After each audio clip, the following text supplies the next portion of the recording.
Manger 5 fruits et légumes par jour, c'est ce qu'on ne cesse de nous dire pour être en bonne santé.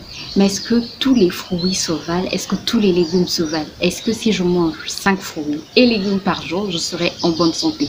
Est-ce que c'est ça une alimentation saine? Sans plus tarder, passons dans le vif du sujet. Aujourd'hui, on va parler de l'alimentation saine. C'est quoi avoir une alimentation saine? Je ne suis pas nutritionniste, donc je ne vais pas vous dire que je m'y connais. Non, je vous parle juste par rapport aux réflexions que je me suis faites et par rapport à tout ce que j'entends, tout ce que je lis, tout ce que je vois. Voilà, on nous dit qu'il faut manger 5 fruits et légumes par jour. Déjà, on s'arrête sur moi ça, 5 fruits et légumes. Quels sont ces légumes? Les gens vont aller s'acheter, par exemple, je sais que ma mère achète beaucoup de fruits. Elle mange beaucoup de fruits. En tout cas, s'il faut seulement compter les fruits que ma mère mange et les légumes, sincèrement, elle ne tomberait même pas malade parce que si c'est seulement ça, manger sainement, elle mange sainement. Elle a son quota de fruits et légumes par jour. Voilà. Mais est-ce que c'est ça, manger sainement? Parce qu'aujourd'hui, plusieurs agriculteurs, plusieurs cultivateurs ici chez nous utilisent des pesticides. Voilà, des pesticides. Mais les gens, je pense qu'ils ne pensent pas à ça. Les gens s'arrêtent seulement à manger 5 fruits et légumes. Tu peux manger 5 fruits et légumes par jour et manger du n'importe quoi. Et manger beaucoup de pesticides, manger beaucoup d'ingrédients qui vont après te causer plusieurs maladies. Et après, tu vas te dire, mais je mange 5 fruits et légumes par jour. Non, c'est pas le fait de manger 5 fruits et légumes par jour. Manger sainement ne veut pas dire que je vais au marché, je vais par exemple, je prends l'exemple d'ici, je vais au marché, je vais m'acheter des épinards. Ça veut dire que mes épinards, mes légumes, c'est naturel, voilà, c'est bon pour ma santé. Pas forcément. Si des produits chimiques ont été utilisés sur tes épinards, ben, cela veut dire, peut-être pas sur le coup, ça va peut-être pas te causer des maladies sur le coup, mais bien plus tard. J'étais en train de suivre un documentaire dans lequel on montrait un agriculteur qui cultivait des, comment ça s'appelle, des pommes. Et il disait que ces pommes étaient saines, qu'il utilisait des pesticides, mais ces pesticides-là, comment est-ce qu'on dit ça? Comment est-ce qu'on dit ça? N'étaient pas dangereux pour la santé.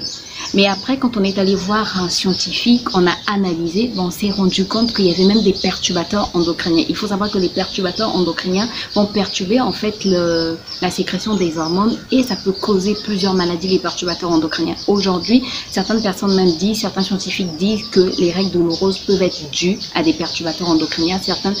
La stérilité aussi, certaines stérilités peuvent être dues à des perturbateurs endocriniens. Voilà, il y a beaucoup de maladies, même certains cancers peuvent être dus à des perturbateurs endocriniens. Il y a beaucoup de maladies aujourd'hui, même des maladies chroniques qui peuvent être causées par des perturbateurs endocriniens, par des ingrédients chimiques que les agriculteurs, que les cultivateurs utilisent. Mais ça, on ne nous le dit pas. On nous dit simplement manger 5 fruits et légumes. Mais quels sont ces fruits et légumes que nous devons manger?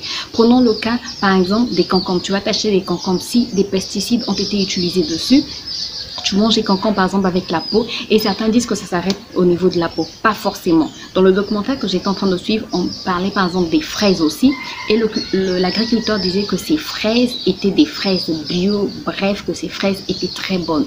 En analyse, en laboratoire, quand on a analysé, on s'est rendu compte que dans ces fraises, il y avait des perturbateurs endocriniens. Alors, la quantité n'était pas énorme, mais comme expliquait le scientifique, la quantité, même si la quantité n'est pas énorme, on a été coupé. Je disais, même si la quantité n'est pas énorme, ce scientifique expliquait que même quand la quantité n'est pas énorme, mais le fait par exemple de manger des fraises qui contiennent des perturbateurs endocriniens, tu vas manger par exemple de la viande qui contient des perturbateurs endocriniens, tu vas manger encore des légumes. Avant que mon téléphone me lâche, j'étais en train de dire, tu vas accumuler plusieurs choses qui contiennent des perturbateurs endocriniens, ça va faire que le taux va vite s'élever et voilà. Ce qui va te causer des maladies un peu plus tard, même si c'est pas sur le coup. Donc, il ne faut pas se dire que parce que la dose limite n'est pas atteinte, donc je peux manger. Mais dans 10 ans, dans 20 ans, tu ne sais pas ce qui peut arriver. C'est ça en fait le problème. Dans 15 ans, dans 30 ans, tu ne sais pas ce qui peut arriver. Et tu ne vas pas tout de suite relier la maladie, le mal dont tu souffres à ce que tu as mangé il y a 20 ans. Tu ne vas même plus t'en rappeler. Voilà pourquoi il faut faire attention à ce qu'on mange aujourd'hui. Après, il y a certaines personnes, ça sont des personnes qui me font rire, qui disent qu'en Afrique, par exemple, on mange bio, en Afrique c'est naturel, en Afrique on ne connaît pas les pesticides. Alors, je veux vraiment démentir cette information, même en Afrique, même les petits cultivateurs. Vous savez, moi j'ai un frère qui a un grand potager, et parfois même il vend ses légumes et il me parlait d'un pesticide qu'il utilisait pour ses tomates, je pense. Ses tomates ou ses haricots verts. Non, les haricots verts. Parce que les haricots verts s'infestent très facilement. Moi, j'ai un potager. Pourquoi ça me fait ça? Moi, j'ai un potager et je peux vous dire que très facilement, tu peux vite remarquer...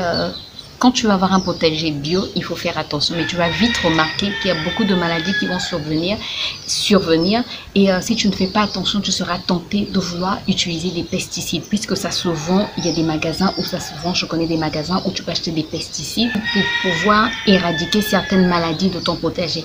Donc mon frère me disait qu'il utilisait un pesticide sans problème, mais un jour pendant qu'il était en train de regarder un documentaire, il s'est rendu compte que ce pesticide avait été interdit depuis des années dans d'autres pays. Par contre, il est encore vendu ici chez nous et lui, il l'utilisait. Donc c'est quand il a suivi ce documentaire qu'il s'est rendu compte qu'il ne devait plus utiliser ce pesticide. Donc je voudrais dire aux gens, c'est pas parce qu'on est en Afrique que tout ce qu'on mange est bio. Non, tout ce qu'on mange n'est pas bio. Non, non, non. Ne pensez pas que parce que vous allez acheter chez un cultivateur d'à côté que c'est bio.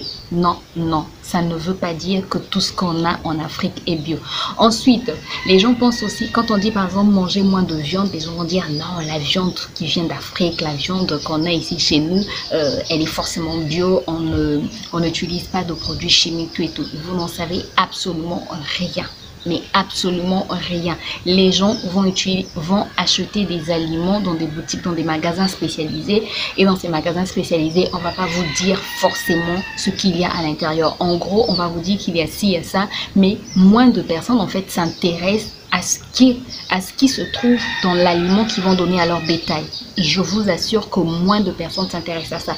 Les gens s'intéressent plutôt combien ça coûte, est-ce que c'est cher, est-ce que c'est pas cher, est-ce que ça va faire grossir mes bœufs, est-ce que ça va faire que mes bœufs puissent être en forme et que je puisse les revendre. Bref, c'est tout ce qui, pour la majorité, c'est tout ce qui les intéresse. Je parle de la majorité, je ne parle pas de tout le monde, mais pour la majorité, c'est tout ce qui les intéresse, c'est-à-dire nourrir le bétail, avoir un gros bétail, avoir un bétail en forme qui va revendre un peu plus cher, voilà, et acheter des aliments économiques. Mais la composition de ces aliments, c'est pas ce qui intéresse tous les éleveurs, c'est pas ce qui intéresse toutes les personnes. Les gens pensent au profit avant de pouvoir penser à la santé des autres. Les gens pensent au profit avant de pouvoir même penser à leur propre santé. Je parle encore de la majorité, je ne parle pas de tout le monde. Donc merci de ne pas m'attaquer dans les commentaires. Donc voilà, manger sain, c'est pas forcément manger 5 fruits et légumes par jour. Manger sain, c'est pas forcément manger des fruits cultivés en Afrique. Manger sain, c'est pas forcément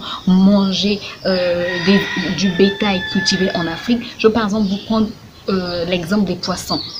Ici, on a maintenant, pourtant on a la mer, on a des fleuves, bref, donc on peut avoir du poisson frais.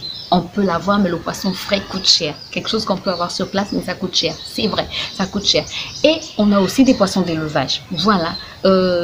Les Chinois sont arrivés, ils ont commencé à élever les poissons, puisqu'ils savent que les gens mangent beaucoup de poissons ici. Ils ont commencé à élever des poissons. Et élever les poissons pour que le profit soit énorme, et rapide surtout, ils prennent des poissons qui gavent, je sais pas de quoi, de produits chimiques pour qu'ils puissent vite grossir. Et après, ces poissons se retrouvent sur le marché. Ce sont des poissons qui contiennent des produits chimiques. On ne sait pas exactement ce qu'ils contiennent, mais on sait que ça peut causer des maladies des années plus tard. Voilà, ça, les gens ne sont pas conscients de cela. Les gens vont se dire qu'il faut manger beaucoup de poissons, mais quels poissons les gens mangent? Voilà en fait les questions que les gens doivent se poser. Quels sont les légumes que je mange? Est-ce que ce sont des légumes véritablement bio? Voilà pourquoi c'est toujours mieux d'avoir un petit potager à la maison, même si on va acheter au marché, mais d'avoir un petit potager à la maison. Et après, connaître aussi des petits cultivateurs, mais quand je parle de petits, vraiment des petits cultivateurs qui font des choses dans leur parcelle et qui revendent. Voilà, ça permet en fait de savoir que la maman, par exemple, la vieille maman qui fait ses champs, elle ne va pas utiliser des pesticides.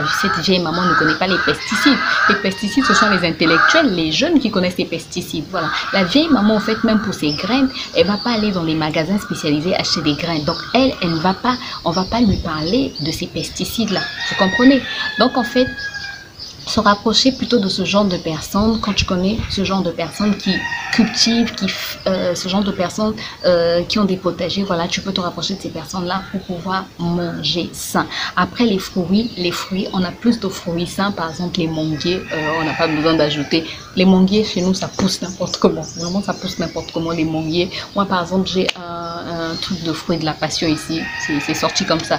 J'ai aussi des raisins ici, c'est sorti comme ça, que je n'arrose pas, mais j'ai des raisins, j'ai des fruits de la passion tout le temps. Là, je suis même en train de regarder, il y a des fruits de la passion là qui sont encore tout verts. Voilà, les safous, on en a à foison, on n'a pas besoin de mettre des produits chimiques. Les ananas, on n'a pas besoin de mettre des produits chimiques. Après, il y a des légumes qu'on peut manger sans trop de peur. Par exemple, les aubergines, dans le documentaire que je suis, c'est ce qu'on disait, par exemple, les aubergines. Il suffit d'enlever la peau, voilà, on peut manger. Après, il faut aussi avoir l'habitude d'enlever la peau. Il y a des gens qui n'ont pas cette habitude parce que la peau renferme beaucoup de pesticides, beaucoup d'ingrédients chimiques. Donc, s'il y a des pesticides qui ont été utilisés sur les légumes ou les fruits, prenez l'habitude, souvent, même si vous nettoyez vos fruits, vous nettoyez vos légumes, prenez l'habitude de souvent les éplucher. Même s'il y a des pesticides, il y a des produits qui peuvent aller, des ingrédients toxiques qui peuvent aller jusqu'à l'intérieur du fruit ou à l'intérieur du légume. Mais au moins, vous aurez enlevé une partie en enlevant la peau, en épluchant. Bref, n'hésitez pas à éplucher vos légumes. Mais comme je l'ai dit tantôt, par exemple l'ananas, il n'y a pas trop de problème. L'aubergine violette, il n'y a pas trop de problème. Voilà. Et chez nous ici, ce que j'étais en train de dire avant que je passe à une autre pensée, voilà, les ananas par exemple, on n'a pas besoin de mettre des produits chimiques normalement. Il y a des ananas sauvages. Les ananas sauvages, ils poussent dans les forêts, donc on en trouve un peu partout. Quoi d'autre encore? On a beaucoup de fruits comme ça que les gens ramassent juste dans les forêts. Et voilà, on n'a pas besoin, les gens ne mettent pas d'ingrédients chimiques. Donc ça, au moins, on peut manger sans danger.